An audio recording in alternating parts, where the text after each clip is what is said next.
காமராஜருடைய சகோதரன் எந்த அளவிற்கு அவருடைய இறுதி கடன்களை ஆற்றுவானோ அதே போல முதலமைச்சர் கருணாநிதி பெருந்தலைவர் காமராஜருக்குரிய இறுதி கடன்களை நிறைவேற்றி வைத்தார் என்று குறிப்பிட்டார்கள்.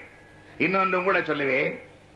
பெருந்தலைவர் காமராஜர் அவர்கள் வாழ்ந்த காலத்தில், திராவிட முன்னேற்ற கழக ஆட்சி நடைபெற்ற காலத்தில், அண்ணா அவர்களுக்கு பிறகு அந்த பொறுப்பை நான் ஏற்றுக்கொண்டிருந்த அந்த காலகட்டத்தில் பெருந்தலைவர் காமராஜர் அவர்கள் ஒவ்வொரு ஊராக சென்று திராவிட முன்னேற்ற கழக ஆட்சியை குறை கூறி பேசி வந்த அந்த காலகட்டத்தில் நடைபெற்ற நிகழ்ச்சிகள். காமராஜர் அவர்களுக்கு அவர்களுடைய உடல் வெப்பம் தாங்காத காரணத்தாலும், வெயில் கொடுமையினால் அவருக்கு பல சங்கடங்கள் ஏற்படுகின்ற காரணத்தாலும் அவர் வெளியூர் சென்று பிரச்சாரம் செய்ய வேண்டியிருக்கிறது. ஆனால் செல்லுகிற இடங்களில் அவர் தங்குகிற இடங்கள் குளிர்சாதன வசதிகள் உள்ளவைகளாக இல்லை.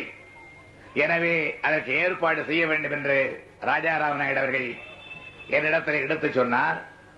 காமராஜர் அவர்கள் செல்வது கழகத்தை தாக்கி பேச.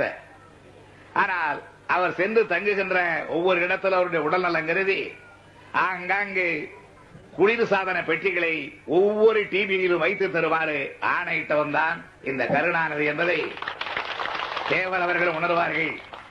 நல்ல காங்கிரஸ்காரர்களும் நன்றி உள்ள காங்கிரஸ்காரர்கள் அனைவரும் நிச்சயமாக உணர்வார்.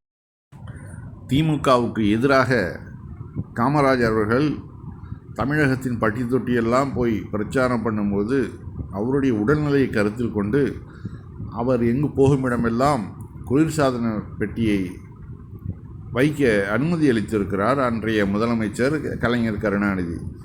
ஆனால் ஜோதிமணியுடைய காங்கிரஸ்காரரான இவருடைய வாக்குமூலங்கள் பல விமர்சனங்களை எழுப்பியிருக்கின்றன.